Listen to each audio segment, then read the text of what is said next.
teman-teman, belum pernah terjadi dalam sejarah Republik Indonesia, gaji pegawai negeri sipil pensiunan kita naikin 125% dalam 21 bulan. Tujuannya pompa daya beli golongan menengah bawah supaya sektor retail hidup kembali. Ya, berbeda dengan hari ini. Hari ini yang dipajakin itu malah yang kecil-kecil, yang sing perintil, yang gede-gede nggak berani majakin. Yang paling besar di Indonesia kan sumber daya alam. Saya bilang sama Gus Dur, Gus, ini petani-petani yang cuma setengah hektar, 1 hektar diuber-uber polisi hanya karena utang KUT sekitar 3 juta paling 4 juta.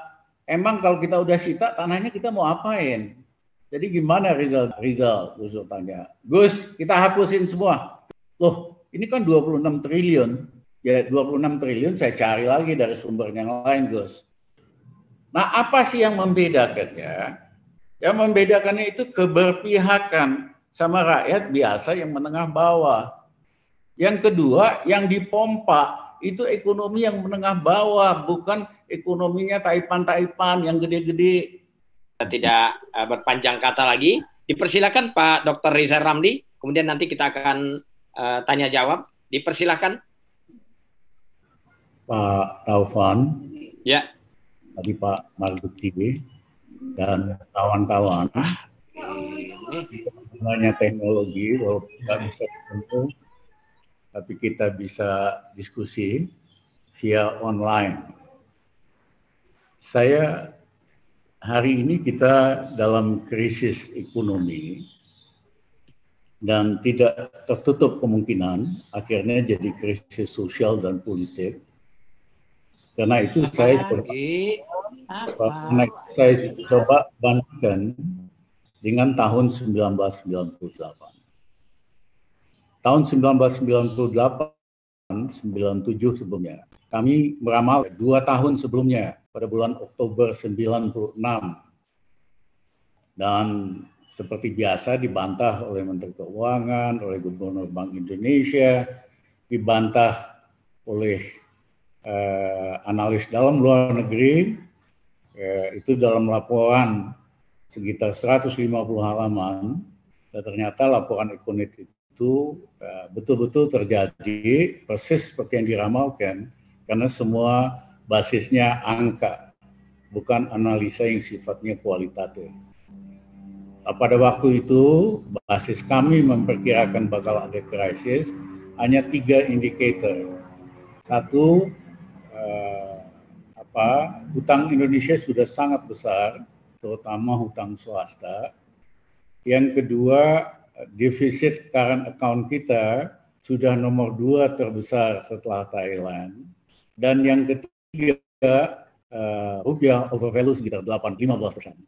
Jadi pada waktu itu tidak ada yang percaya bahwa Indonesia bakal krisis. Itu kayak orang main bola itu mula-mula menyerang Thailand karena defisitnya 2 kali lebih besar dari Indonesia, defisit current account, mata uangnya 2 kali overvalued daripada Indonesia. Akhirnya menyebar ke negara-negara ASEAN, Indonesia yang dikatakan macam-macam karena memang memiliki kelemahan struktural. Malaysia sendiri pada waktu itu, Mahathir sangat tegas, dia diberikan nasihat oleh Gubernur Bank Sentralnya, perempuan, pintar, lulusan Inggris, dikatakan jangan sampai dengarkan IMF.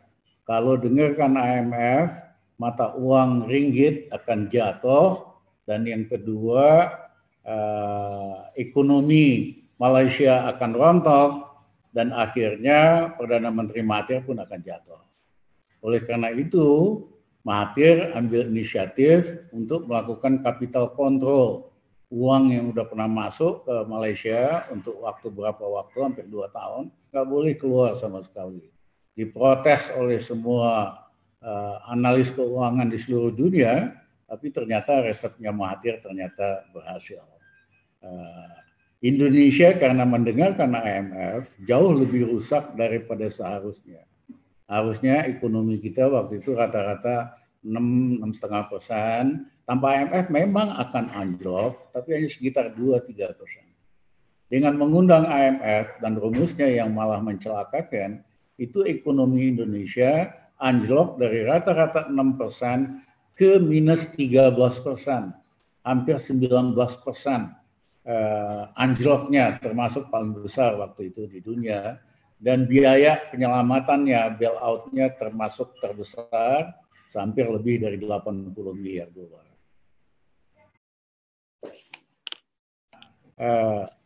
Kan di 4,5%, 7,5% dalam 21 bulan. Ekspor kami naikin 2 kali, harga pangan kami jaga stabil selama 2 tahun tanpa impor, dan kami lakukan restrukturisasi kredit di BPPN maupun di pengusaha-pengusaha kecil. Nah, begitu kami dilantik bulan Oktober tahun 2000, saya langsung telepon Moody dan Standard Poor di New York. Saya minta saya akan datang ke New York, saya mau di rating bulan Januari. Mereka bilang biasanya timnya yang datang ke Indonesia. Yang kedua, rating biasanya pertengahan tahun. Saya bilang enggak. Saya mau kalau saya Januari kita di rating langsung di New York karena saya ingin bicara langsung sama bos-bosnya, bukan analis-analis dari Singapura, dari Moody and Standard Poor. Januari saya terbang ke New York. Nah, saya ada 2 pilihan simple pada waktu itu, atau strategi. Satu, saya tawarkan saya akan potong anggaran, melakukan pengetatan budget fiskal dan moneter. Itu pasti kreditor senang sekali. Lembaga rating Moody and Standard Poor pasti happy sekali, karena kan sederhana. Kalau dilakukan pengetatan, ada uang untuk bayar kreditor. Kreditor ya seneng gitu loh. Dia nggak peduli ekonomi kita mau hancur, mau merosot. Ya. Tapi Rizal Ramli bukan model yang biasa. Kita nggak mau nawarin paket yang hanya menguntungkan kreditor, bikin seneng rating agency. Saya jelaskan, saya diuji kayak ujian dengan tim saya di New York dari jam 9 pagi sampai jam 4:30 sore. Saya jelaskan, saya mau pakai cara yang lain. Saya akan pompa ekonomi Indonesia dengan begini-begini. Saya yakin dalam waktu 1-2 tahun pertumbuhan ekonomi akan naik dari -3 ke +3%. Ternyata malah 4,5%. Nah, saya jelaskan asumsinya, angkanya, perkiraannya. Ya, yang pertama saya katakan di seluruh dunia sektor real estate itu adalah kepala dari naga. Kalau ekonomi mau anjlok biasanya real estate itu. Yakin karena strategi begini akan memacu pertumbuhan ekonomi. Akhirnya fiskal akan diperbaiki dan tetap juga bisa bayar kreditor. Jadi kebalik nih. Kalau yang neoliberal, yang konservatif, ketatkan anggaran supaya ada buat bayar nyicil ke kreditor. Ekonominya nggak peduli mau hancur seperti yang terjadi sebelum corona. Ya, tetapi saya kebalik. Saya pompa ekonominya, nanti saya jelaskan strateginya, baru kemudian kita baik. Dan yang ketiga adalah kita mampu bayar. Nah, saya pulang seminggu kemudian ke Jakarta, lembaga rating Standard Poor and Moody langsung naikin rating Indonesia 1 tingkat. Padahal saya tidak menggunakan rumus yang lazimnya dipakai oleh para ekonom neoliberal. Gitu. Nah, apa yang kami lakukan begitu pulang? 1, kami restrukturisasi kredit real estate. Saya nggak mau ketemu pengusaha-pengusaha real estate. Banyak yang datang minta ketemu, saya nggak mau. Iya kan? Saya bereskan aja. Saya restructure, beberapa beban bunganya yang ketinggian, tahun 98, 80% kita turunin yang reasonable, kita stretch. Jadi berlaku untuk semua. tidak berlaku kalau pejabat biasanya mau ngadepin satu-satu pengusaha supaya bisa disogok. Rizal Ramli itu bukan model begitu. Kita ketemu aja nggak mau supaya kita restructure berlaku buat sektor. Apa yang terjadi? Tadinya perusahaan real estate semua di BPPN, akhirnya setelah di restructure keluar dari BPPN, kemudian ekonomi mulai pulih kembali.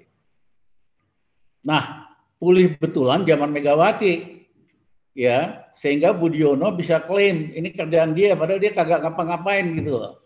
Rizal Ramli sama tim Gus Dur yang benerin itu semua. Nah, yang kedua adalah saya pompa daya beli. Kami bujuk Gus Dur, Gus, ini pegawai negeri, ABRI, sebetulnya miskin kalau tidak korupsi. Kita naikin gaji mereka 125% dalam 21 bulan. Ya, karena Gus Dur bilang, loh kita kan nggak punya uang, harus bayar kreditor. Enggak Gus, nanti kalau kita kasih ini gaji pegawai negeri sipil pensiunan naik 125%, 99% pasti mereka belanjakan. Pasti sektor retail hidup kembali. Pasti juga nanti pajak akan dapat, kita juga bisa bayar kreditor. Akhirnya setuju, teman-teman, belum pernah terjadi dalam sejarah Republik Indonesia, gaji pegawai negeri sipil pensiunan kita naikin 125% dalam 21 bulan. Tujuannya pompa daya beli golongan menengah bawah supaya sektor retail hidup kembali. Ya, berbeda dengan hari ini. Hari ini yang dipajakin itu malah yang kecil-kecil. Yang sing perintil, yang gede-gede nggak berani majakin. Yang paling besar di Indonesia kan sumber daya alam. Yang dipajakin malah yang kecil-kecil. Sumber daya alam malah pada lolos semua kebanyakan sumbangannya kecil. Nah, yang ketiga, saya perhatikan waktu itu ada kredit usaha tani yang dimulai zaman Pak Habibie, Mas Adi Sasono yang jalankan, tapi dalam prakteknya banyak hilang di jalan lah oleh para aktivis. Ya, tapi macet total, bunga berbunga 26 triliun. Saya bilang sama Gus Dur, Gus, ini petani-petani yang cuma setengah hektar, 1 hektar diuber-uber polisi hanya karena utang KUT sekitar 3 juta paling 4 juta. Emang kalau kita udah sita tanahnya kita mau apain? Jadi gimana Rizal bilang? Rizal, Gus tanya, Gus kita hapusin semua. Loh ini kan 26 triliun. Ya 26 triliun saya cari lagi dari sumber yang lain Gus. Akhirnya dibikin PP. Petani yang kredit KUT-nya nyangkut, ya belasan juta itu, total 26 triliun kita hapuskan. Petani senang, mereka mulai lagi berproduksi, nggak takut diuber-uber sama jaksa sama polisi. Nah, yang ketiga, kredit macet pengusaha kecil itu banyak sekali sudah masuk kategori 5. Ya, betul-betul udah apa istilahnya udah nggak bisa kredit lagi. Saya sederhana, saya definisikan kredit kecil segala sesuatu yang kreditnya di bawah 1 miliar. Saya bujukin direksi-direksi bank, Bapak ini kan udah kategori macet, kategori 5. Kalau kita Uber pun butuh waktu tahunan. Belum sewa lawyer, sewa debt collector, buntut-buntutnya cuma dapat 20%. Direksi bank tanya Pak Ramli gimana caranya kemudian opsi. Gini, kita kasih diskon pengusaha kecil yang 50%. Ya. Tapi dikasih waktu 3 bulan. Kalau dia punya kredit 1 miliar, kita kasih potongan 500 juta. Tapi 3 bulan dia harus lunasi yang sisanya. Kalau nggak bisa. Lewat dari itu nggak bisa. Kita siapkan PP-nya. Ini bedanya merentah dengan pemerintah hari ini. Menghimbau, ya Presiden katakan kredit motor bisa dikurangin, dipotong. Akhirnya berantem itu rakyat yang datang ke perusahaan leasing. Sana aja ke Presiden. Emang kalau kita lakukan ini kita dipecat. Pemerintah itu nggak bisa dengan menghimbau, dengan kata-kata, harus bikin peraturan pemerintahnya atau undang-undangnya. That's the way to govern. This government doesn't understand this basic lesson. Nah, jadi yang kita lakukan pada waktu itu, ternyata kita keluarin PP, apa yang terjadi? Dirut Mandiri lapor sama saya, Pak Ramli, kita dapat terima uang cash 1,5 triliun. Ternyata pengusaha kecil ini begitu dapat potongan 500 juta, dia minjem ke atau jual apa, yang 500 jutanya dia lunasin. Bank BRI dapat 0,5 triliun, lain-lainnya dapat total 7 triliun uang cash masuk ke bank, akhirnya bisa mulai lagi kredit dan sebagainya. Ya. Nah, yang keempat, saya jaga pangan. Di krisis itu paling penting pangan. Kebetulan saya mantan ketua Bulog. Saya nganggep pangan itu persis kayak orang spekulasi mata uang. Setiap sore staf saya bikin di komputer saya, kalau di daerah harga beras naik 50 perak per hari, statusnya kuning. Kalau naik 100 perak, merah. Jam 4 sore saya udah lihat itu. Kita kan dari 10 pasar beras di seluruh Indonesia. Begitu 50 perak, saya langsung telepon kadoloknya. Surabaya, kenapa naik nih 50 perak? Begini Pak, begini. Ya udah, tambahin pasokan beras ya. Ada Medan, kita telepon. 100 perak, kenapa nih naik nih? Pak, para pedagang beras lagi nahan beras Pak, mau maksa naikin harga. Kamu tumpahin 100.000 ton dalam 3 minggu. Saya pengen tahu siapa yang jagoan. Pasti kalau mereka sok jago, sok nahan beras, mereka akan nggak laku berasnya, biaya bank tetap jalan, biaya gudang tetap jalan, akhirnya rugi, akhirnya ikut garis Bulog. Sebetulnya sederhana.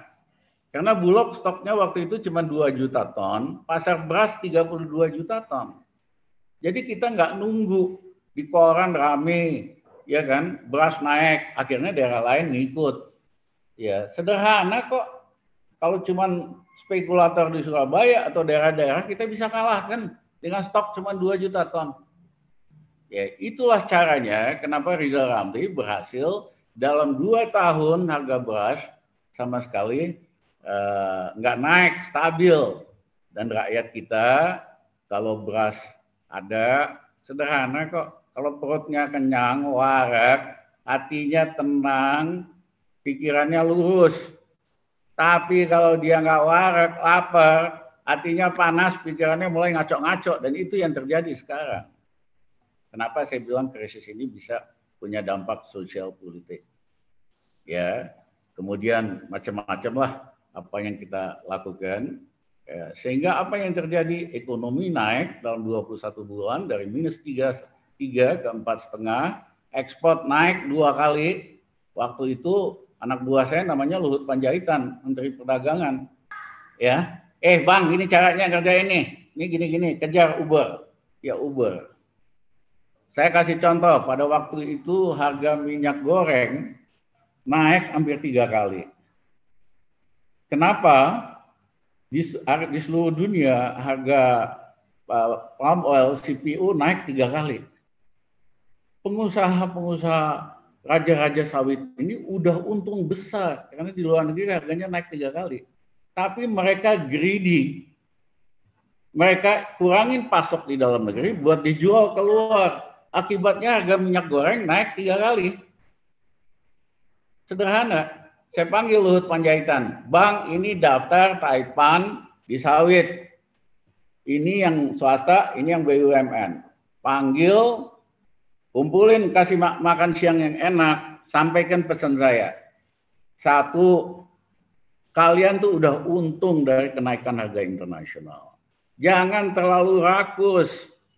Dalam negeri mau disedot buat diekspor. Ya. Yang kedua, kalian jangan lupa kacang sama kulitnya. Dulu kredit-kredit sawit ini dibangun tahun 70-an pakai kredit likuiditas Bank Indonesia. Bunganya hanya 2%. Usaha kecil aja waktu itu bunganya 12%. Ya, jadi jangan lupa kacang kulitnya. Begitu kalian udah kaya karena mau ngerjain bikin miskin rakyat Indonesia. Yang ketiga, kasih tahu, kalau dalam sebulan harga minyak goreng tidak turun di Indonesia, Rizal Ramli akan periksa itu taipan-taipan sawit soal pajak dan pasti kena, gua tangkap, gua akan kerjain. Luhut bilang, yes sir. Ya kan, kumpulkanlah di restoran. Dia kasih tahu, ini ada titipan dari Menko. Menko saya ini sipil, tapi kelakuannya kayak jenderal bintang 5. Jadi kalau Bapak nggak turunin harga, tambah pasokan di dalam negeri dalam 1 bulan, ya, kalau dia nanti periksa pajak Bapak dan Bapak kena hukuman, Bapak minta tolong ngemis-ngemis sama saya mau kasih tahu orang kayak gitu nggak bisa dilobi. Saya pun nggak akan bisa lobi, saya nggak bisa nolong Bapak. Apa yang terjadi? Dalam 1 bulan harga minyak goreng turun.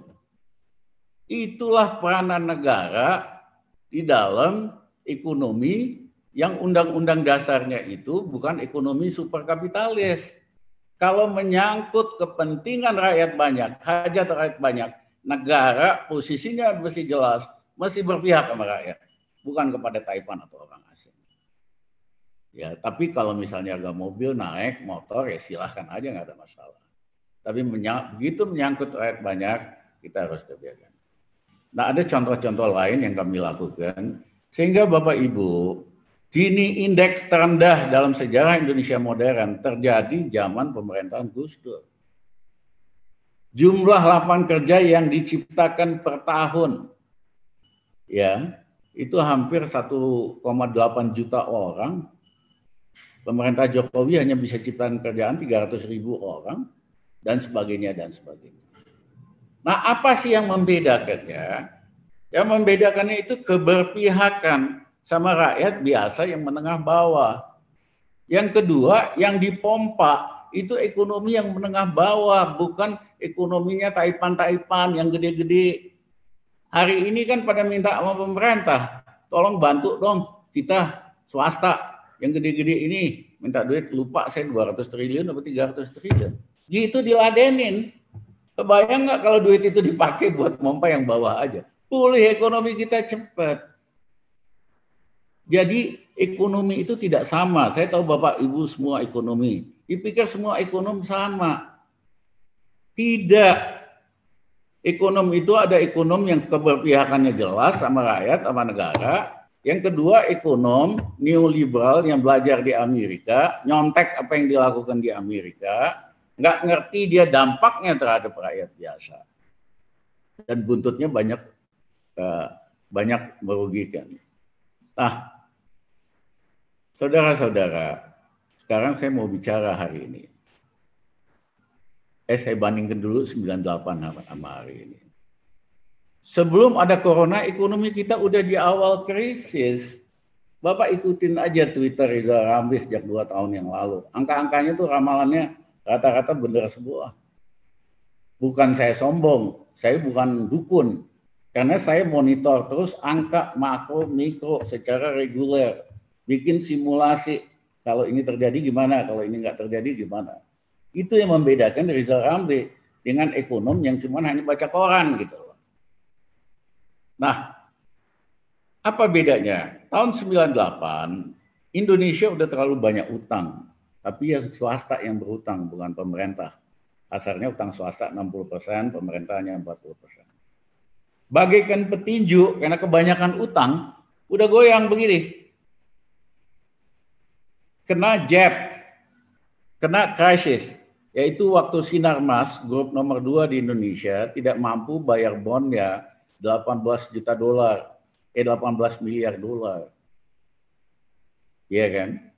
Nah, kreditor-kreditor bankir di luar negeri sederhana, Sinarmas kan grup nomor 2 di Indonesia, dia aja gagal bayar, apalagi yang lain. Akhirnya tagih, yang bagus pun ditagih. akhirnya terjadilah krisis. Nah, hari ini masalahnya bukan bank. Masalahnya, dan ini sudah saya sampaikan di Twitter saya, ya, saya minta ibu yang tertarik ekonomi tolong follow saya di Twitter karena banyak sekali yang nggak dimuat di media mainstream. Ya, saya 1,5 tahun yang lalu katakan krisis kali ini satu dimulai dengan utang yang kebanyakan, tapi hari ini pemerintah bukan swasta. Kalau petinju itu udah goyang, nanti bakal dijab, gagal bayar oleh lembaga keuangan non-bank. Ini setahun yang lalu saya ngomong. Apa itu? Financial, asuransi, sekuritas. Dugaan saya pada waktu itu setahun yang lalu, ini kira-kira sekitar 150 triliun gagal bayarnya. Termasuk kasus Jiwasraya, Asabri, lain-lain lah sekuritas. Ya, tapi data terakhir menunjukkan ternyata lebih besar dari dugaan saya. Lebih kacau. Total itu gagal bayar ini 400 sampai 500 triliun. Ya, sekitar barangkali 350 juta dolar sampai lumayan besar lah. Banyak sekali, ada 26 perusahaan asuransi, perusahaan sekuritas yang nggak bisa bayar nasabahnya. Uangnya sebagian udah ditilep, ya, macam-macam udah daftarnya banyak sekali. Nah, jadi yang terjadi ini sebelum corona nih, iya kan? Jadi udah goyang, kebanyakan utang, kena jab 400 triliun dari gagal bayar itu. Ya krisis. Makanya sebelum corona ekonominya semua indikator udah mulai negatif. Kebetulan ada corona, tinggal pemerintah selalu bilang ini semua gara-gara corona. Bahwa ini semua gara-gara corona. Sebelum corona aja kita udah awal krisis kok.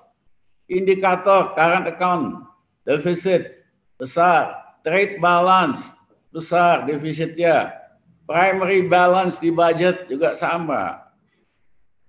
Jadi pemerintah mumpung ada corona, semua nyalain corona. Saya mohon teman-teman yang hadir di sini jauh lebih cerdas dari pemerintah model begitu. Tinggal dilihat kok data-data makronya, data-data mikronya. Ya, setahun lalu saya juga bilang ada zombie company di BEJ. Sekitar angkanya waktu itu kalau nggak salah 15-20%. Ini setahun yang lalu. Zombie company itu company yang dari pendapatan operasionalnya buat bayar bunga aja kagak bisa. Nanti ini akan gede zombie company ini. Hari ini mungkin udah setengahnya kali. Inilah yang akan menggerogoti stabilitas finansial. Nah, mulai sekarang menggerogoti, mulai kembali ke bank. Tapi bank tier 3. Bank itu kan ada kelas-kelasnya, tier 1, tier 2, tier 3. Nah sekarang mulai banyak bank-bank kecil bermasalah, tier 3. Kalau saudara naruh uang di situ 100 juta aja mau tarik nggak bisa. Ya kan? Dan sebagainya.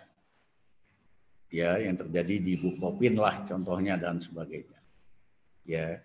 Jadi yang saya mau katakan, sebelum corona aja kita udah lampu merah. Saya tulis tuh di Twitter saya, awas lampu merah.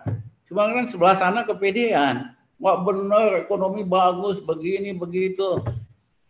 Ya kan? Utang naiknya tinggi sekali. Pertumbuhan ekonomi nggak sepadan.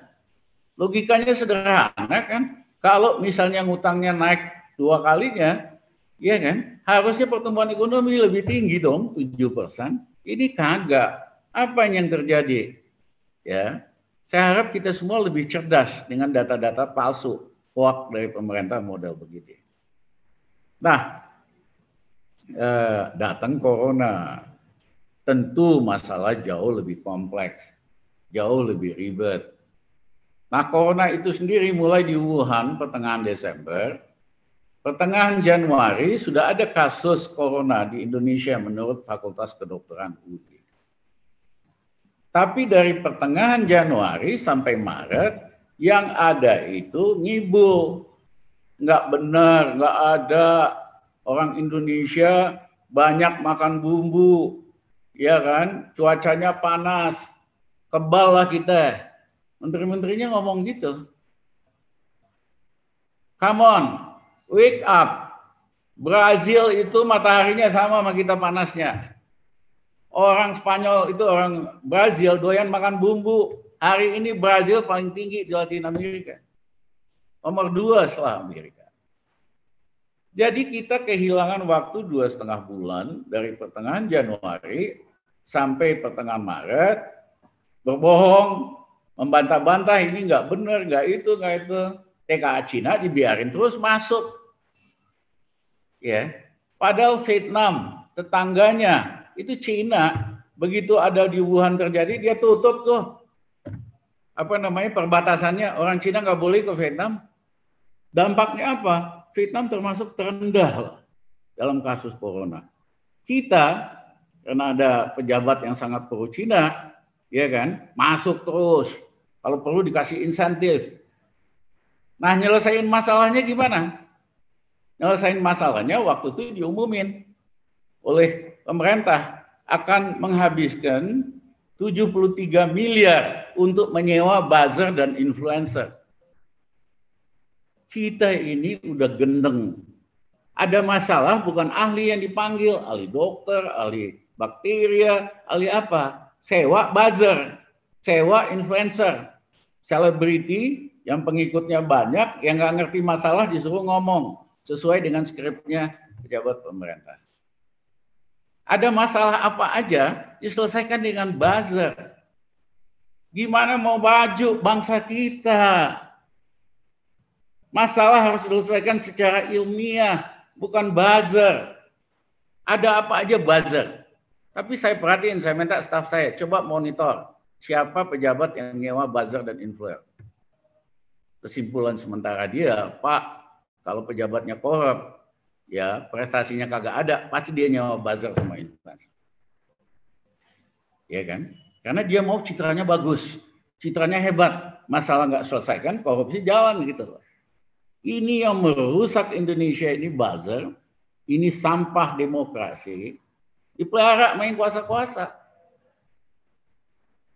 Ya, dan biasanya tokoh takut. Kayak Pak Taufan mau sok kritis. Itu buzzer setiap hari, ya, misalnya 10.000 buzzer. Satu hari dia nge-tweet 10 kali. Satu hari Pak Taufan dihantam oleh 100.000 buzzer. Ya, misalnya sederhana, topinya tuh miring, Taufan tuh kadun, lihat jenggotnya aja, miring jenggot daripada masalah, ya gitu-gitu aja, dihajar terus. Nah kalau dilakukan 1 bulan, 30 kali 100.000, 3 juta tweet dan sosial media hantar Pak Taufan. Hancur Pak Taufan. Orang yang nggak percaya, kecuali kenal, nggak mungkin lah Pak Taufan gitu. Ya, tapi Pak Taufan hancur. Orang udah percaya, ini mah ngaco doang nih, ini kan ini, dan sebagainya. Tapi yang bayar mereka puji kayak Nabi. Ya, itu ada gubernur yang dipuji kayak Nabi, begini begitu, ini Mesias. Ya.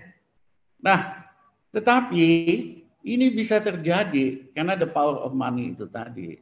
Mereka inilah yang merusak demokrasi Indonesia, sampah demokrasi Indonesia. Sehingga kita tidak ada diskusi, debat yang ilmiah dan berbobot. Bandingkan dengan awal-awal kemerdekaan. Biasa ada debat antara Natsir dan Bung Karno, antara Cokro Aminoto dengan siapa, ya Hamka dengan siapa, ilmiah, berbobot, santun, ya kan? Dan dari situ rakyat kita belajar. Tapi hari ini yang debat di sosial media itu buzzer rupiah, buzzer bayaran. Ya, jadi saya minta Bapak Ibu jangan takut hadapin buzzer. Kalau ada buzzer langsung aja di blok. Jadi mereka nanti ngomong antar mereka sendiri. Jangan linknya disebarin. Misalnya ada siapa itu, Denny apa kagak jelas gitu, backgroundnya kagak jelas. Nah, influencer, kalau Bapak kritik dia, tapi linknya disambungin, dia makin senang, makin banyak yang ngikutin. Jangan sampai linknya disebar, caption aja foto, baru dikritik. Karena mereka senang, makin banyak yang ngikutin, makin banyak. Jadi kita hentikan buzzer-buzzer ini dengan cara kita blok aja. Jangan takut ngadepin buzzer. Rizal Ramli yang pertama antemin buzzer-buzzer ini. Orang bingung, Mas Rizal bukan kelas Mas Rizal ngadepin buzzer. Enggak, karena mereka sampah demokrasi. Kita dulu berjuang buat Indonesia yang demokratis. Ya, nggak boleh sampah-sampah ini. Kita harus lawan. Nah, sekarang udah balik nih. Yang anti buzzer udah mulai banyak. Lanjut, tolong dilanjutin. Ya. Nah, kembali ke tadi, dengan corona hilang waktu hampir 2 bulan buat bantah, buat ngibul, buat bilangin nggak ada. Sehingga respons kita lambat. Nah, begitu respons juga bingung. Takut nggak ada duit. Akhirnya nggak berani lockout total. Akhirnya diserahkan ke daerah-daerah. Tanggung jawab daerah-daerah. Ya, dan rata-rata DKI aja paling punya duit sebulan lagi nih. Ya, belum daerah-daerah lebih gawat lagi. Bisa, padahal kita belum gelombang 2 nih, bisa gelombang 2 lagi. Nah, tetapi seandainya kita cepat responsnya, nggak usah bantah-bantahan, kita tutup ya pelabuhan kita, maka ekonomi hanya krisis huruf V, huruf Victory. Jadi tadinya 0% anjlok gitu. Ketiga 2%. Tapi begitu coronanya udah selesai, penyakitnya udah di ini, itu recovery-nya cepat. Kayak huruf V, balik lagi, normal kembali. Tetapi kalau kita nggak beresin corona ini, seperti yang terjadi sekarang, ya kan, enforcement-nya nggak jelas, kebijakannya bolak-balik, bikin bingung dulu, boleh mudik, kampung apa, kagak boleh, atau apalah, dan sebagainya. Yang bikin bingung doang. Nah, ini bisa-bisa, corona ini, bisa-bisa tidak kayak huruf V, tetapi kayak huruf ini nih, terbalik ini nih, ya, yang merah. Ini bisa-bisa baru beres 1 sampai 1,5 tahun yang akan datang. Ya, kalau kita cepat responsnya, nggak ngegombalin dengan informasi yang nggak benar, itu bisa-bisa huruf V gini, Victory, turun, naik lagi, cepat. Kalau ini akan anjlok dalam waktu yang lama. Jadi dalam konteks itu, rakyat kita yang menengah atas saja 3 bulan di rumah udah sebel, udah stres, macam-macam. Apalagi nggak punya duit yang kagak bisa makan, ya, sehingga ini bisa terjadi, ya kan, masalah-masalah sosial, mungkin juga perubahan politik, bukan tidak mungkin terjadi dalam waktu dekat kalau model pendekatannya kayak gini. Terima kasih Pak Taufan, saya kira saya terlalu kepanjangan, mohon maaf. Baik, Pak Rizal Ramli, kita kasih aplaus dulu yang meriah untuk pembicara kita. Beberapa penanya sudah terpolling di kami, dan silakan untuk penanya kita gunakan teknologi, dan agar ada unsur keadilan, kami akan menjawab yang raise hand saja. Baik, yang pertama Saudara Mulyanto, dipersilakan. Kepada siapa pertanyaannya? Di sini ada Pak Rizal Ramli, ada Pak Karunia, juga ada Pak Marzuki Ali. Dipersilakan Pak Mulyanto. Silakan Pak Mulyanto. Bapak Mulyanto. Ya, kalau tidak kita lanjut ya kepada Dana, Bapak Dana MSA. Bapak Dana. Baik. Ketiga Bapak Hasim A. Abdullah, dipersilakan Pak Hasim. Oke, terima kasih Pak Taufan. Ya. Ya Pak, ini. Aduh, terlambat tuh ya. Waduh. Hajat Pak Taufan meriah nih, 500. Amin. Hadir. Amin. Makasih Pak Taufan kesempatannya. Saya mau tanya ke Pak Karunia, mana Pak Karunia nih? Ada. Assalamualaikum Bang. Pak Karunia, assalamualaikum. Ya, to the point Pak Hasim. Ya. Pertanyaan saya gini, Pak Karunia. Yang menjadi kata dampak COVID ini sekarang kan beda dengan 98. Kalau dulu kan pengusaha besar, sekarang malah UKM dan bahkan koperasi. Bahkan sekarang koperasi udah mati suri, udah nggak ada itu. Ya KUD udah ganti di BUMDes. Gimana tuh? Jadi saya ingin tanya ke Pak Karunia, ini koperasi justru malah sepertinya ikut akan dihilangkan itu. Bahkan nggak berperan, terutama yang di desa-desa nih. Karena digantikan perannya jadi BUMDes. Padahal uang yang 1,4 M dari pemerintah untuk bantuan desa sesuai dengan undang-undang itu harusnya untuk menjadi modal bagi pengembangan KUD. Tapi justru sekarang malah bikin BUMDes yang nggak jelas, belum ada. Kita mendengar ada badan usaha milik desa itu yang oke gitu, yang sudah berkembang dan berdampak pada kesejahteraan masyarakat.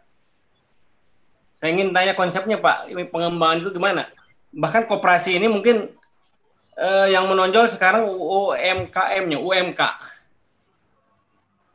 Koperasi malah dihilangkan. Bahkan sekarang saya lihat program-program pemerintah itu justru malah lebih mengembangkan wirausaha, pengusaha untuk ala kapitalis. Contoh gini lah, satu lagi Pak Topan, ini penting. Ini terkait dengan mahasiswa ini, karena koperasi mahasiswa hilang semua di Indonesia ini. Anti mati suri lah.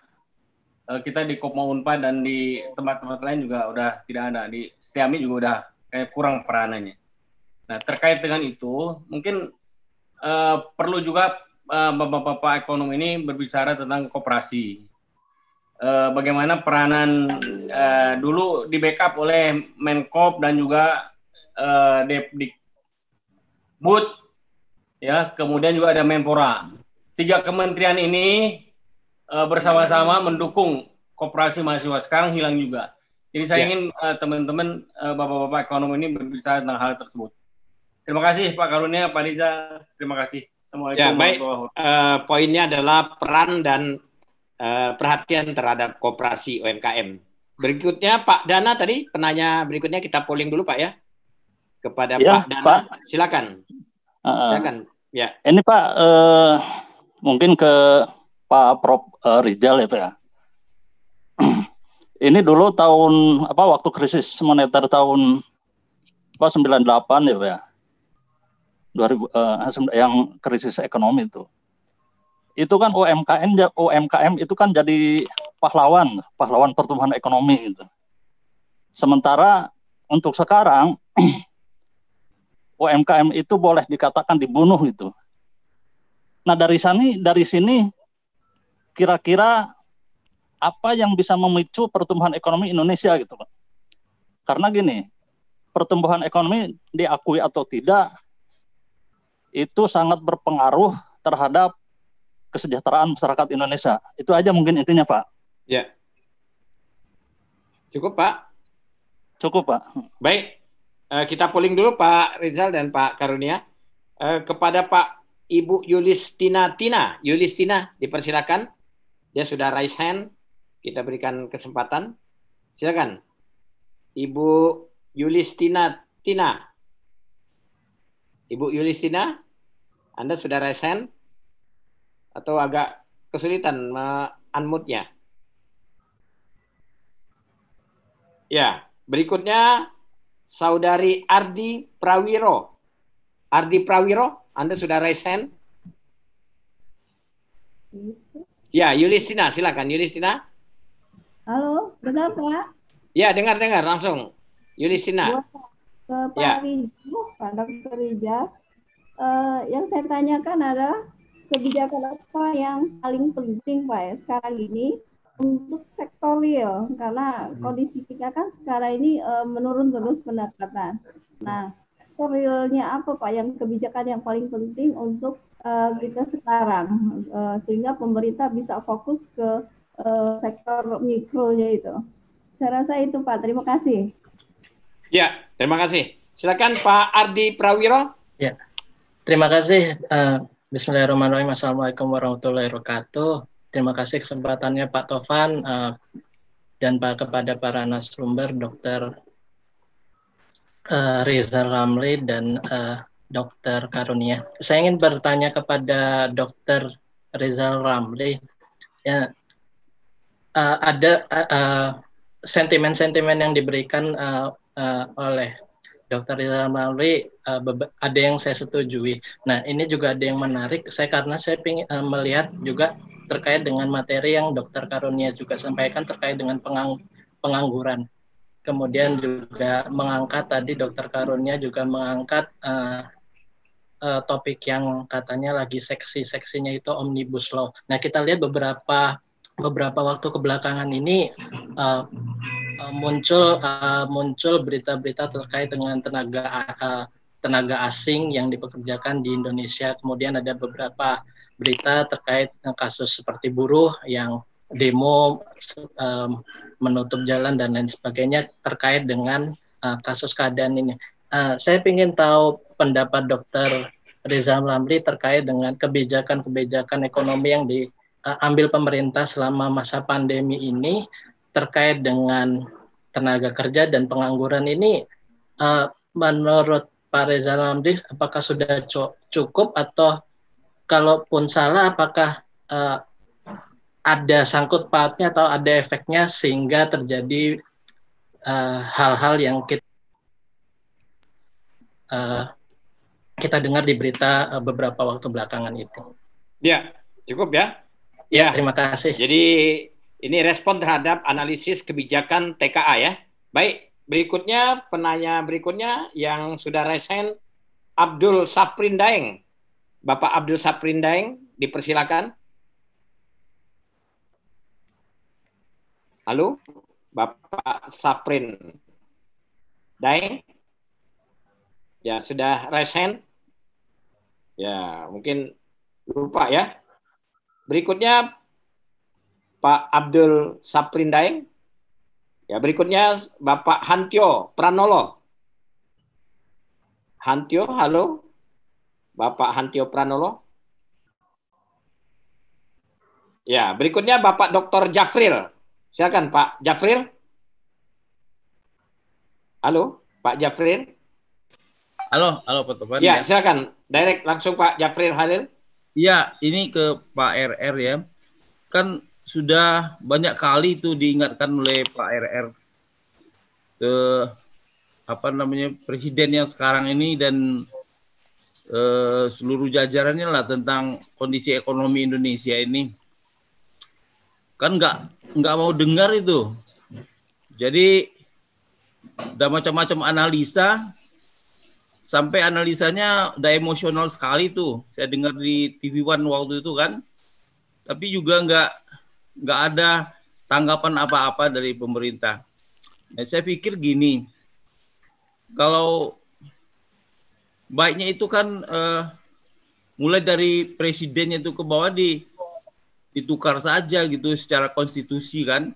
Tinggal di lobby aja tuh partai-partai besar itu supaya di-impeach gitu kan. Ya tukar aja, kalau dibiarkan bangsa ini terus melorot ke bawah ini bahaya sekali. Generasi ke bawah itu lebih bahaya lagi nanti ke depan, Pak. Nih Pak Rizal umurnya kan udah di atas 70 nih. Orang-orang seperti dia kan langka juga di Indonesia nih. Yang sepanjang umurnya masih ada ini kan, ya bagaimana secepat mungkin itu bisa diimplementasikan. Jadi tidak menjadi hayalan saja gitu kan, betul-betul nanti kita implementasikan. Jadi dalam waktu cepat bisa Indonesia ini recovery. Kalau teorinya kan cukup cepat itu. 3 tahun, 4 tahun Indonesia ini recovery kembali, bagus kembali, naik kembali, dan kita bisa menjadi bangsa yang lebih baik di Asia Tenggara ini, ya. Nah itu Pak, bagaimana secara konstitusi kita kejar itu. Nggak boleh kita nunggu 4 tahun ke depan, itu lama kali Pak, ya. Hancur-hancuran kita nanti Pak. Itu aja Pak, terima kasih Pak. Assalamualaikum warahmatullahi wabarakatuh. Ya, waalaikumsalam. Baik, Bapak-bapak, ada pertanyaan tadi dari Pak Jafril ya terkait dengan implementasi dan bagaimana mewujudkan ide-ide Pak RR. Baik, dipersilakan saya ulangi lagi. Pertanyaan pertama tadi dari Pak Hasim tentang pemberdayaan UMKM khususnya koperasi. Yang kedua tadi dari Pak Dana kemudian Ibu Yulistina, sektor real, kebijakan sektor real, kemudian Pak Ardi tadi tentang TKA, kemudian juga beberapa hal yang terkait dengan kebijakan, tadi Pak Jafril terakhir, implementasi kebijakan yang telah digulirkan oleh Pak pemerintah kaitannya dengan kritik dari Pak Rizal Ramli. Dipersilakan ke siapa dulu? Silakan Pak Rizal. Saya akan coba jawab merangkum beberapa pertanyaan tadi dari Pak Dana. Sebetulnya kan kuncinya sederhana. Kalau krisis, pompa golongan menengah bawah. Kenapa? Karena mereka begitu dapat uang, dapat dana, pasti dibelanja 99%. Akhirnya retail hidup, ekonomi hidup, bisa bayar kredit bank. Tapi kalau pompa itu untuk yang besar-besar, pertama, mereka belum tentu belanjakan. Bisa jadi, ini kan ada ratusan triliun mau dipakai buat pompa yang besar. Ekonomi lebih susah, dia taruh dulu duitnya di luar negeri. Buat spekulasi, bahkan terhadap rupiah gitu. Jadi itu beda sekali. Kalau orang kaya, udah kaya, besar, dikasih pompa, dengan perkiraan bakal bisa memulihkan ekonomi, salah besar. Kagak ada itu, kagak kejadian. Kayak di Amerika nih, kemarin stimulusnya $2 triliun. Kebanyakan jatuh ke Wall Street. Yaitu orang yang spekulasi uang, spekulasi saham. Tidak jatuh ke Main Street, sektor realnya Amerika. Sehingga terjadi decoupling yang makin menggelembung besar, itu sektor spekulatif, Wall Street, yang real sektor ini apa ya? Contohnya pemerintah Amerika menyediakan puluhan, ratusan mungkin miliar dolar buat membantu bisnis airline. Duitnya diterima, habis itu pekerjaannya di PHK. Itulah kapitalisme. Beda sama di Jerman. Kalau you terima duit dari negara, perusahaan besar tidak boleh ada PHK. Jadi nggak bisa dia PHK. Tapi di Amerika begitu terima uang stimulus ini, semua efisiensi. PHK, kurang ini, tutup itu. Buntutnya makin yang kaya makin kaya. Nah, jadi kembali dalam konteks Indonesia dan berdasarkan pengalaman saya ngatasin krisis 98, fokus sama menengah bawah. Iya kan? Dan kalau ngomong menengah bawah kan kebanyakan pribumi semua lah itu. Iya kan? Nah, jangan kita membiarkan berita di koran, wah pemerintah mau stimulus sekian ratus triliun. Buat siapa? Penting lah itu lah. Ya, mohon maaf saya minta kawan-kawan dari kalangan akademik lebih kritis. Tanya buat siapa itu uang ratusan triliun? Seharusnya tadi untuk usaha sektor real yang kecil. Ya, tadi pertanyaan dari siapa? Ibu Justina. Bagaimana caranya? Lakukan kredit restructuring.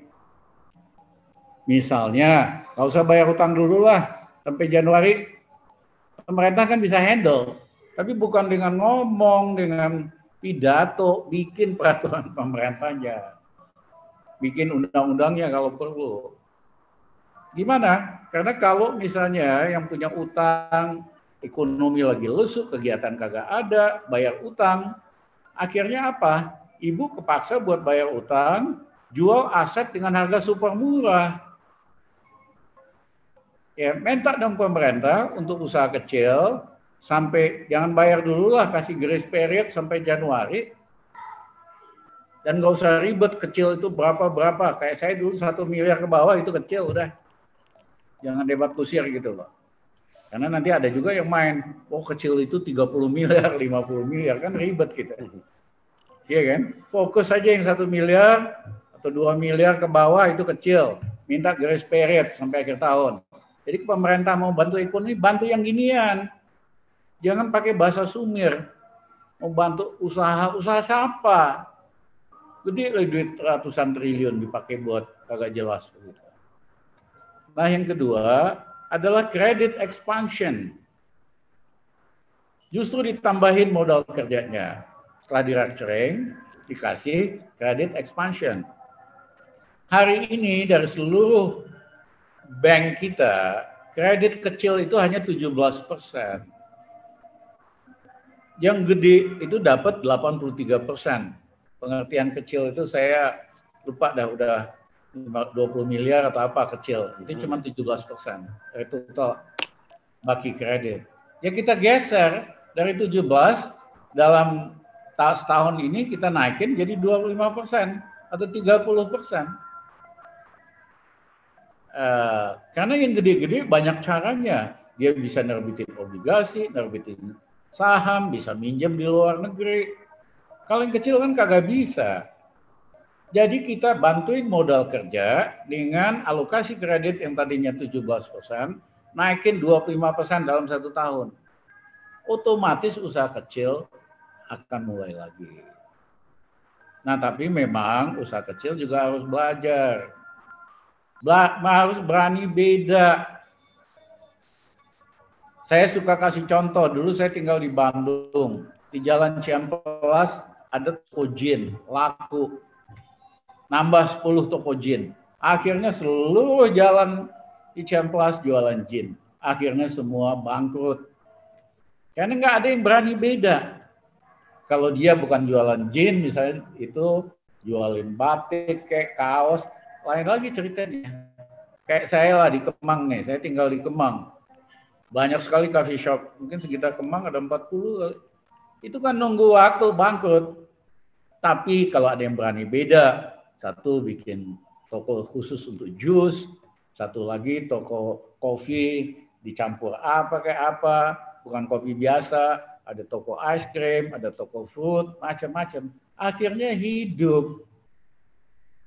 Nah, mohon maaf, teman-teman pribumi kita doyan sekali nyontek. Ada cerita, oh bisnis ini bagus, ikut. Bisnis bagus, nanti gagal, mundur lagi, hilang modal gitu lah. Dalam dunia yang semakin kompetitif, harus berani beda. Jangan hanya the next same guy around. Kecuali kalau modalnya besar. Contohnya, saudara modalnya gede nih, bikin toko kopi di Kemang. Saudara kasih gratis 1 tahun, tutup tuh yang lainnya. Baru saudara naikin harganya gitu loh. Jadi kalau kita nggak punya modal, kita harus berani beda. Kalau sok-sok bersaing biasa, itu modalnya mesti kuat. Dan yang kedua harus ulet. Saya mohon maaf nih Pak Alfon, karena saya lihat sini muka pribumi semua, ya kan. Saya kasih satu itu harus all out. Ada orang nih bisnis ini 2 tahun gagal, modal udah habis, mulai lagi bisnis baru, nanti mulai lagi, sampai tua bukannya makin kaya, makin miskin. Kenapa? Dia nggak all out. Harusnya kalau dia coba sesuatu 2 tahun, gagal, coba lagi. Sehingga jadi benar-benar ahli. Nah, ngerti cost-nya, ngerti customer-nya, ngerti modifikasi produknya. Biasanya gitu yang jadi jagoan. Survive. Nah, nanti kalau dia berhasil di satu bidang, bankir dengar. Bankir pada datang. Bu, mau kredit nggak Bu? Kita ada kredit ini. Pengusaha lain datang, Bu, Ibu kan berhasil nih, toko buku, saya bisa nitip bolpen nggak? Atau apa gitu loh. Akhirnya orang itu mulai dengan trust, reputation, successful, one business line. Semua yang gede-gede di seluruh dunia mulainya gitu. Nanti setelah dia gede, baru tuh orang datang, ikutan yuk bisnis sepeda motor, oh ikutan bisnis ini. Dia pun udah lebih jago. Tapi ada yang kita mau ikut semua. Udah modal pas-pasan, mau ikut semua. Itu sih ngajak bangkrut namanya, Pak Taufan. Jadi harus ulet. Kalau gagal, coba lagi. You learn from the failure. The successful one learn dari tangga-tangga kegagalan. Tanya aja deh yang benar-benar hebat gitu. Yang kedua, harus berani beda, kecuali ibu modalnya kuat.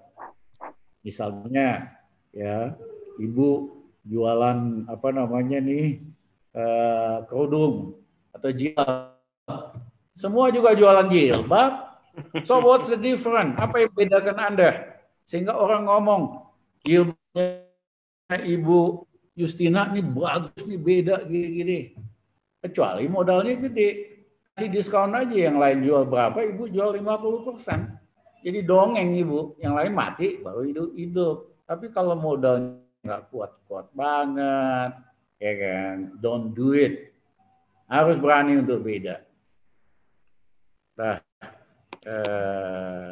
kemudian tadi Pak Adi, investasi soal omnibus law. Ini cuma abal-abal lah, ya. Sederhana kok. Saya pernah tanya di media, tolong pemerintah jelaskan kepada saya, karena katanya omnibus law ciptakan lapangan kerja. Berapa juta lapangan pekerjaan yang akan diciptakan? Setahun, 2 tahun, berapa? Saya kasih angkanya saya. Berapa persen investasi, katanya buat memudahkan investasi. Berapa persen investasi yang bakal naik? Berapa persen pertumbuhan GDP? Kagak ada yang bisa jawab. Loh, kok lu bisa bikin undang-undang mengatakan akan meningkatkan lapangan kerja, meningkatkan investasi, tetapi kagak ada angkanya. Ini mah ngibul kelas berat apa ya? Nah, contoh, hari ini hampir semua pengusaha besar dari seluruh dunia mencoba meninggalkan Cina, Tiongkok, pindah lokasi. Pemerintah Jepang kasih insentif, siapa yang mau keluar dari Cina dikasih insentif.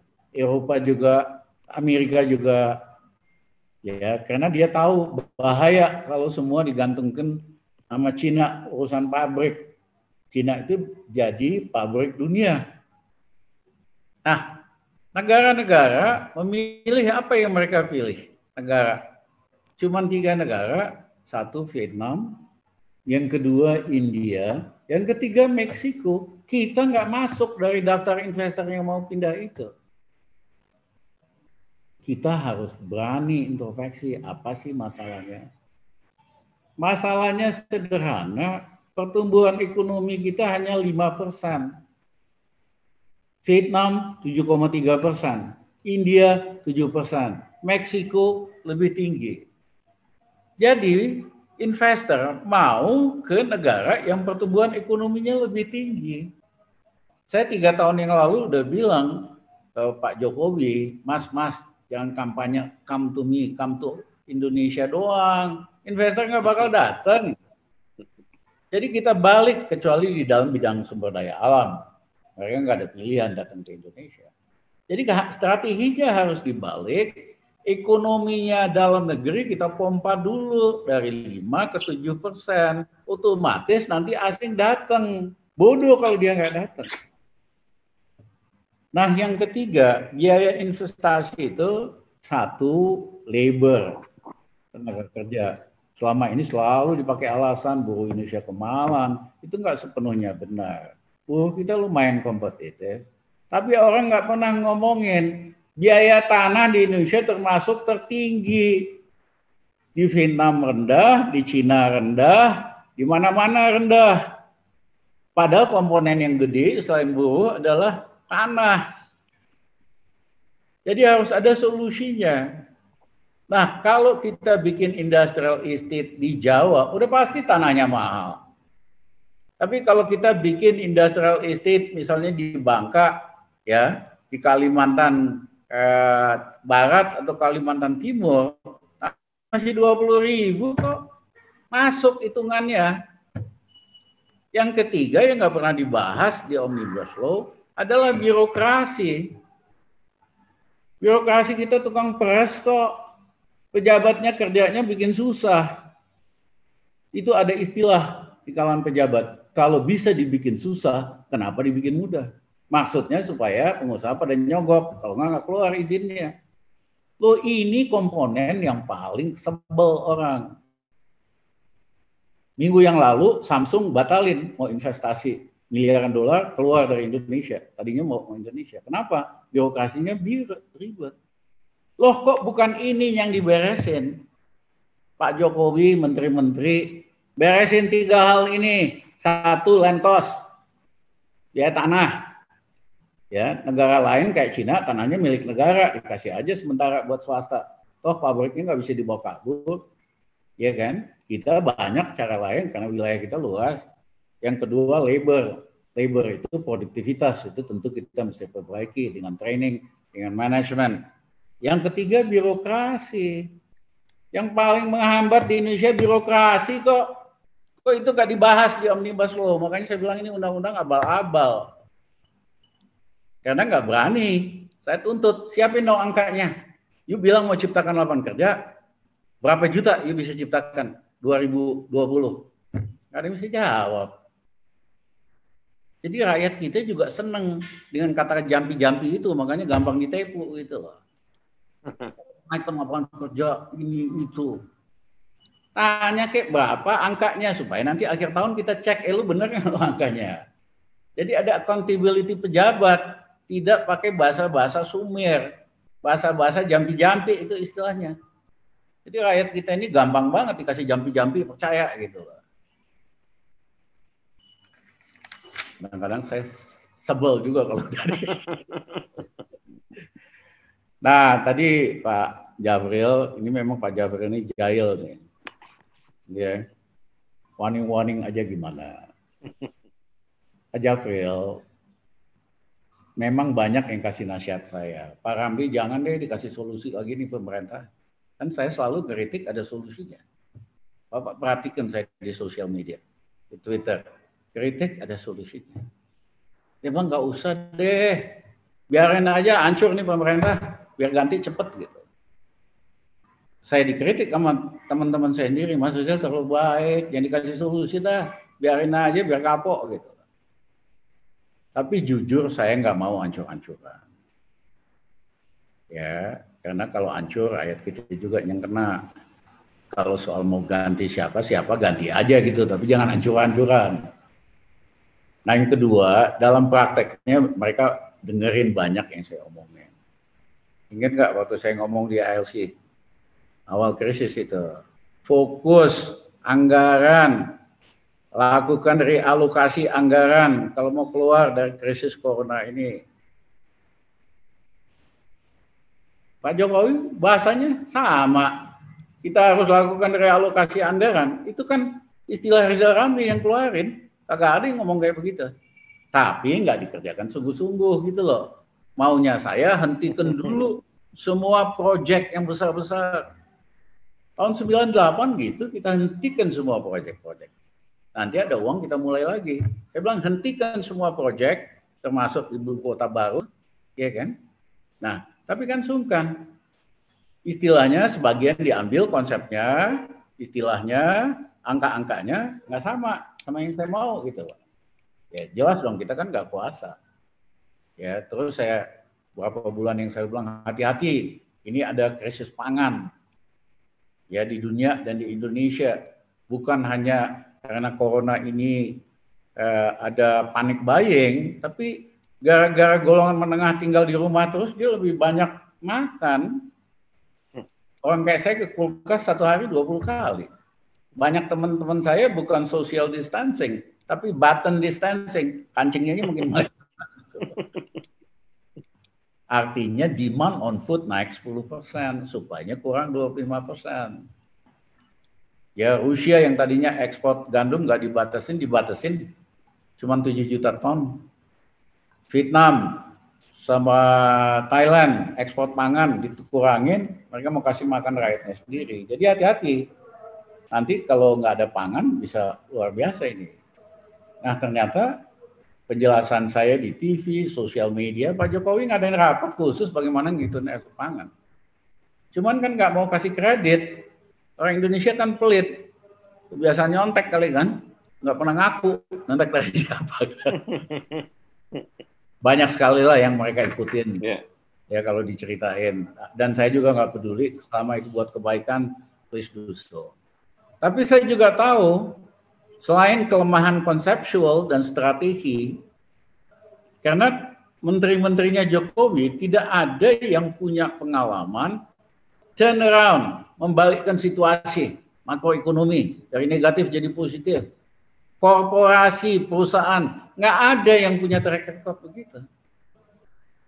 Ya yang ada sisinya kan skandal mulu. Pernah nggak dia balikin ekonomi Indonesia dari negatif, positif, atau naik luar biasa? Nggak pernah, cuma 5% doang. Mediocre lah istilahnya, negara lain di atas 7%.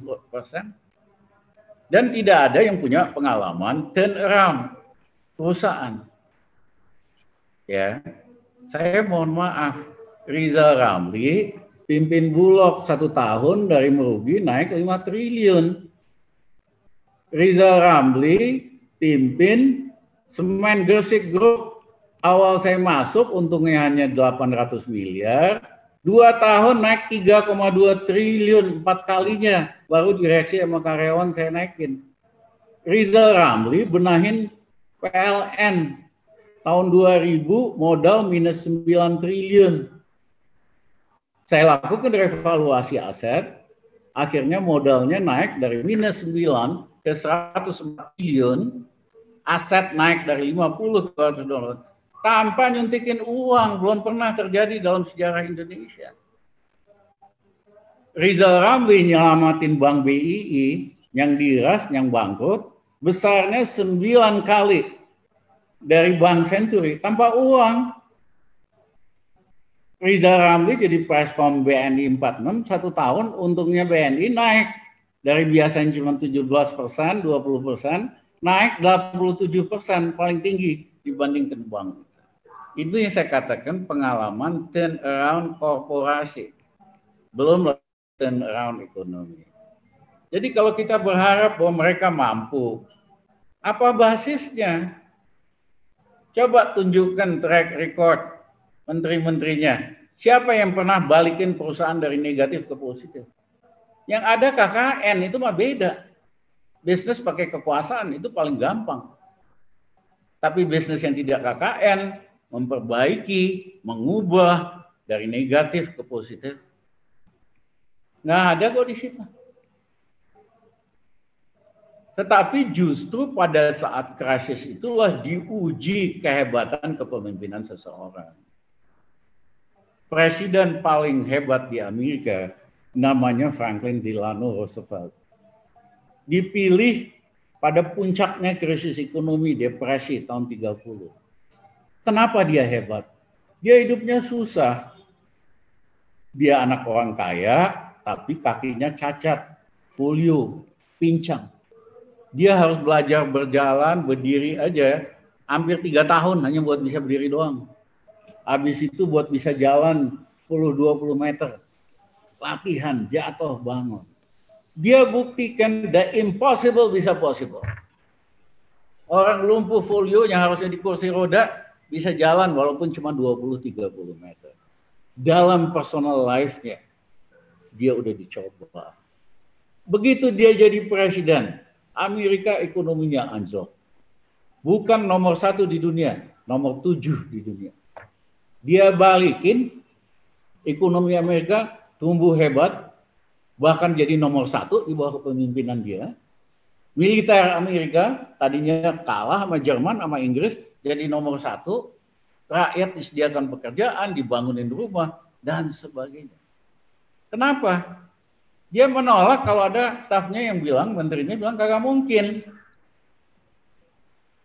Dia biasa tuh ada jenderal bilang begini, nggak mungkin. Dia berdiri, saya itu dari nggak bisa berdiri, I can do it. Kalau kamu jenderal, menteri bilang nggak bisa, berarti you are not the right guy. Berarti kamu bukan orang yang tepat. Saya mau cari orang lain. As simple as that.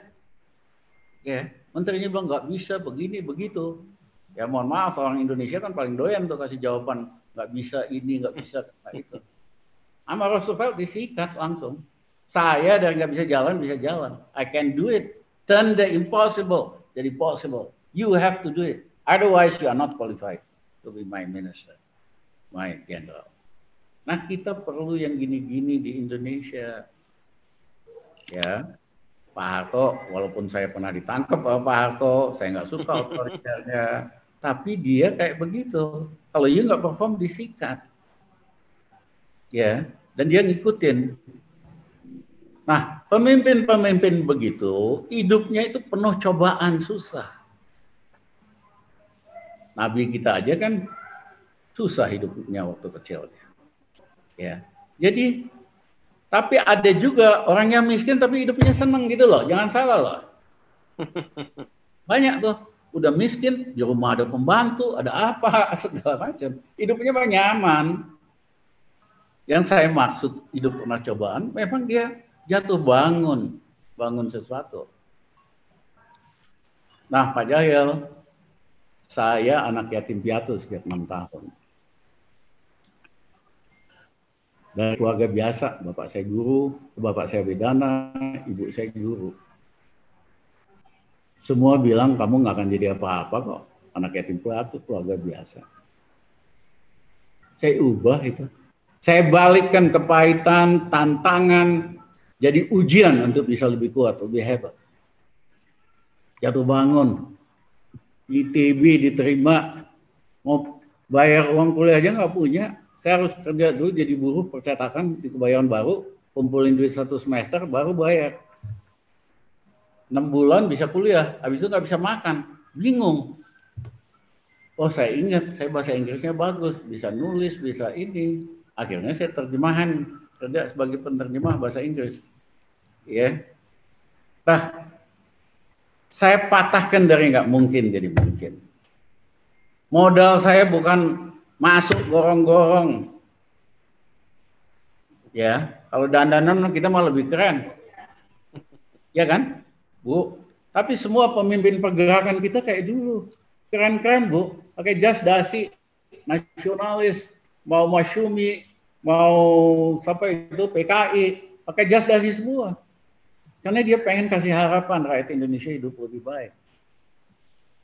Nah, menurut saya, seperti saya katakan tadi, krisis ekonomi ini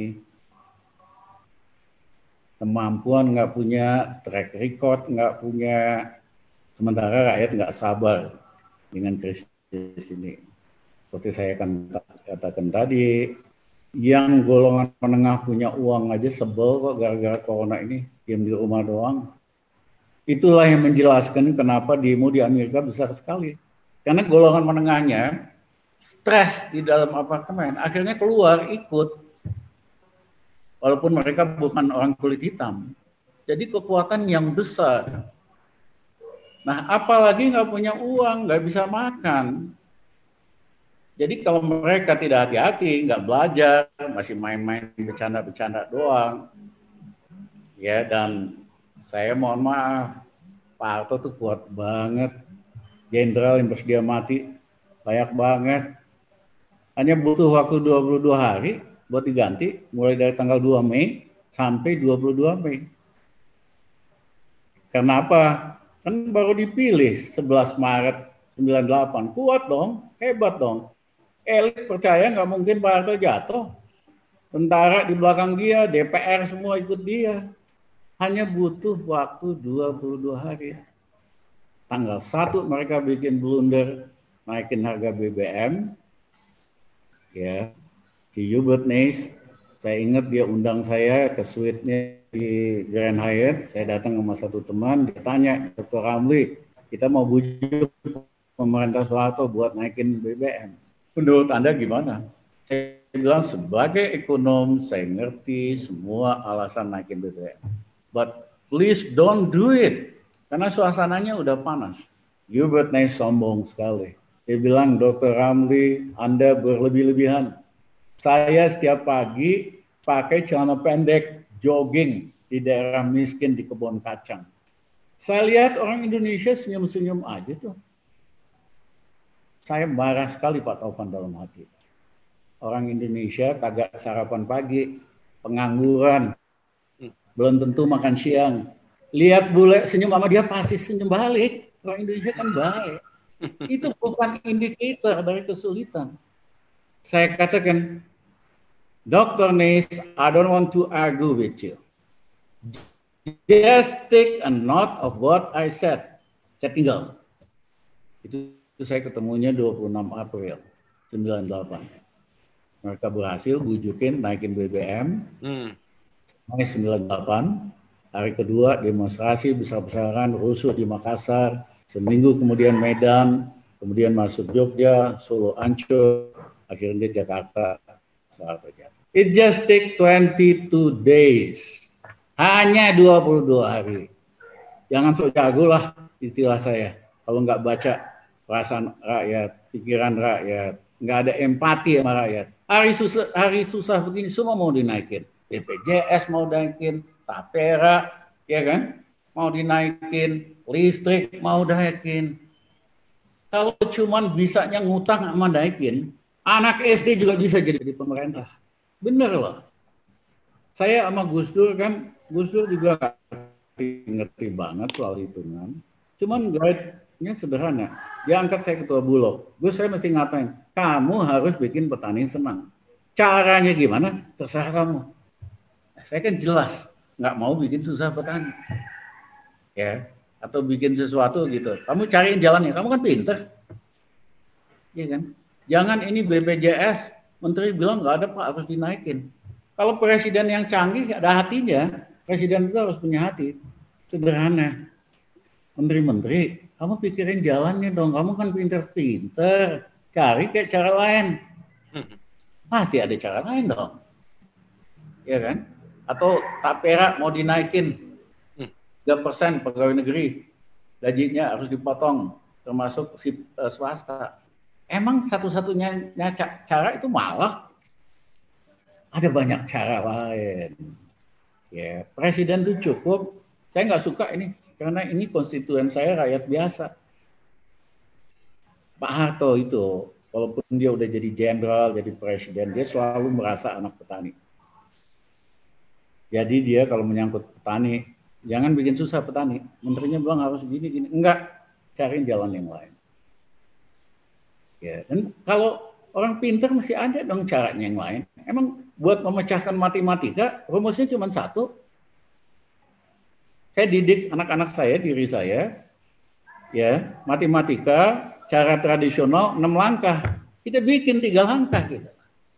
Ada jalan 4 langkah, jalan 5 langkah. Itu dong kecerdasan dipakai.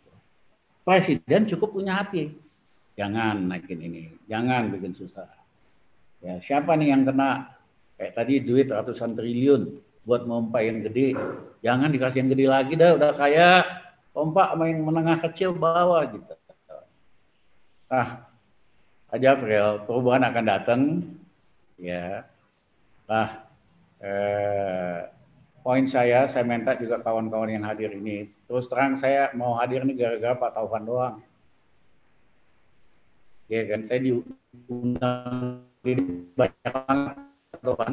Ya, saya nolak kok. Makasih, Pak. Sering lah. Hanya karena Pak Taufan. Karena saya tahu hatinya Pak Taufan buat siapa. Hati dia buat rakyat, buat umat. Nah, mudah-mudahan yang hadir di sini juga hatinya sama. Amin, jadi amin. jangan cuma jadi tukang, ini udah benar, itu benar. Cari jalan lain. Tuntut supaya pemerintah berbuat buat rakyat dan bangsa kita. Pak Taufan, Ibu semua, saya mohon maaf sekali lagi. Banyak terima kasih. Semoga kita semua dilindungi oleh Allah yang Maha Kuasa. Baik. Terima kasih Pak Reza Ramli.